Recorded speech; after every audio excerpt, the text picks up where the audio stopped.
think year 10s are probably not ready sort of investigation skills wise and science inquiry sort of skill wise, and I think the year 12s are much more busier and should be focused on their actual subjects that get them into university.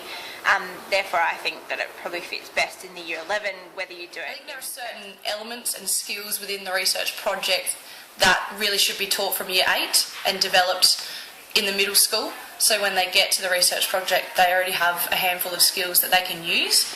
In my opinion, I think it would be more beneficial for the research project to be taught at stage 1 in year 11, because often students will be learning annotating skills, paraphrasing, referencing in year 12 when it seems just a little bit too late, and that way they can move into year 12 with those skills intact and use them more successfully, not just in the research project. As it stands, it's a year, say, stage 2, and it probably fits better in stage 2 SACE. The difficulty is that schools are very concerned about their students not passing stage 2 research project. Because it's a compulsory requirement, they then, if the student then fails it, then they don't get their SACE. So a lot of schools are moving it to year 11 for that purpose. I mean, I think it's probably better placed in stage 2. However, the compulsory nature and the compulsory passing nature makes it a bit of a chance for students, and so therefore it pushes it back to a year 11 subject. If they could remove the requirement for it being a compulsory pass, then that may make it a better option in terms of just leaving it in stage 2.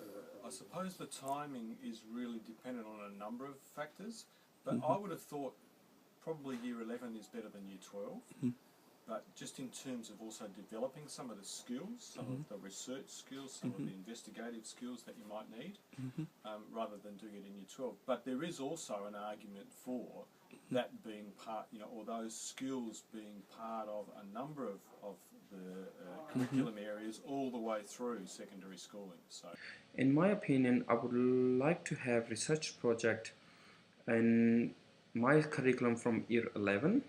Okay, I do think that students need the skills, so definitely later on, maybe year 11 and 12, even a little bit in year 10, but I would like to see maybe a bit more of a build-up of the skills required to finish the research project earlier on, because I did notice with my son that it was a little bit stressful at times. Well, I think the best year would be year 11.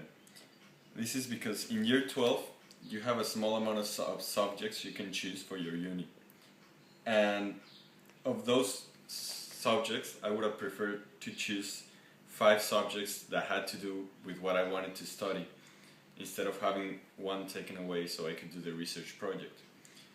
I think it should be placed in the year 11 and 12 period, because by then most students will have had some career counselling and might have some idea of what area of work they'd like to go into. So that would help give them an idea for what they want to do with their research project, rather than just picking something out of the blue. Because at school we started it in the last semester of year 11 and it really wasn't enough time, so I reckon it should be started at the end of year 10, so then you've got year 11 to kind of finish it. Because when we were at school they wanted it all done in the first semester of year 12, and that's when we were trying to get on top of things for year 12, and it really wasn't. It can work at year 11. The only disadvantage is the students don't necessarily have the sophisticated skills as a cohort. The more advanced students are fine. The less developed students, they're probably not ready until year 12.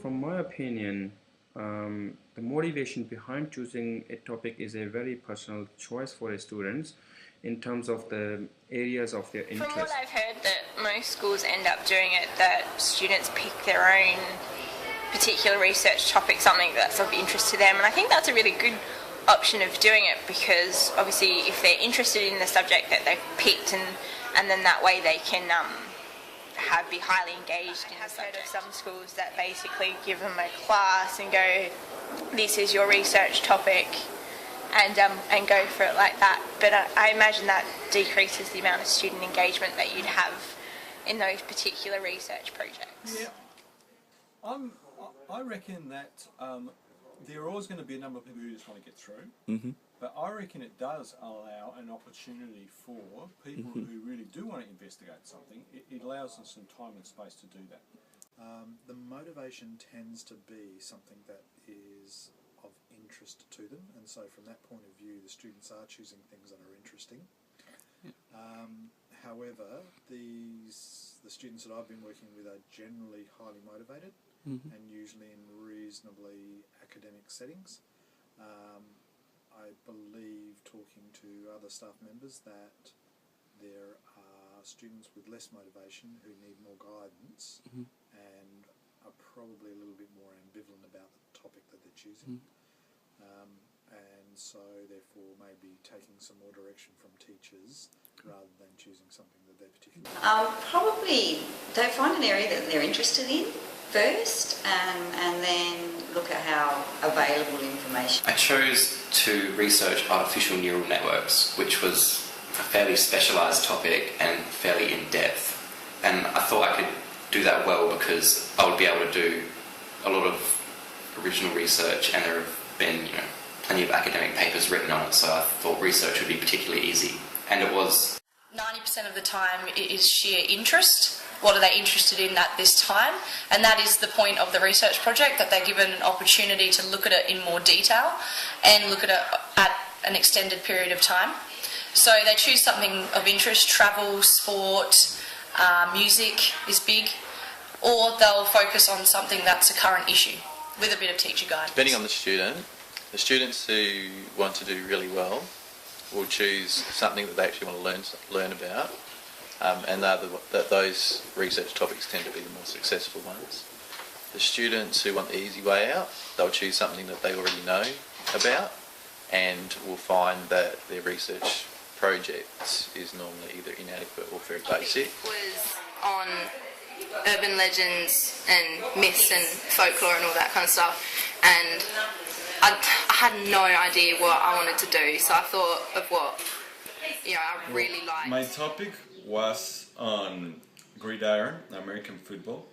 That's a sport I used to play in Mexico. Not a lot of people know about it in here, so I guess that's one of the reasons I chose it.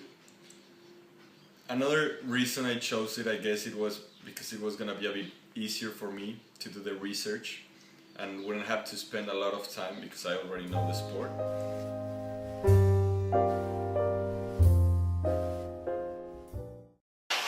The main learning for most students is about understanding their own personal development, and that, even though that's a capability, personal development, but I actually mean the whole development as a person. So that includes if they develop communication skills, which is a capability, or they develop citizenship skills, and they're asked to describe that. And I actually think they take more of that than the research skills that research project is supposedly. But it's not. I don't think the actual research process and skills is what they're taking away from research project. From what I've seen of the research project, it's really about developing those critical thinking skills and having people, or having students being able to critically evaluate both their ideas and any information and how they gather that information, like looking at particular ways of interviewing people or particular... In my opinion, it's time management and organisation, because it is an extended project, it has lesser assessment tasks, and they really need to look at their time management and how they're going to reach deadlines over the full semester. It's not broken down as much. There are many mini activities to do in between, but it's that and organisation that gets them over the line, and hopefully that's what they take away from it, or they very soon discover that's something that they need for the research project and every other subject. Learned how to respect deadlines a bit better.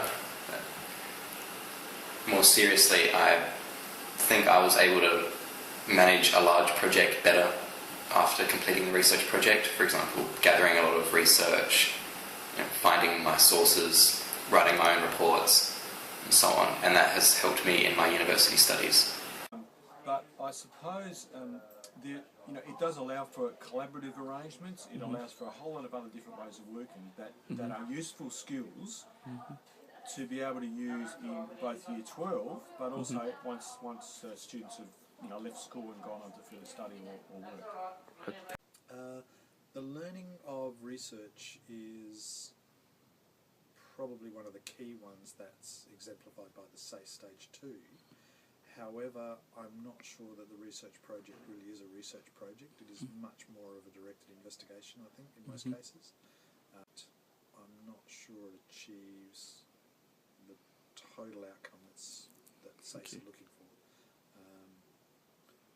And I think part of that is because the focus is so much on evaluating the research that they're doing that the research itself sometimes can... Obviously the big one is research, doing research itself and writing reports, technical reports as well. How to write a really good essay, because I don't know, because my year was the guinea pig year and it was just starting out. Our teachers didn't really have an idea of what they were doing and what they should be teaching us, and so we didn't really start learning anything until the final stages when it all needed to be handed up. So yeah, nothing really stuck in.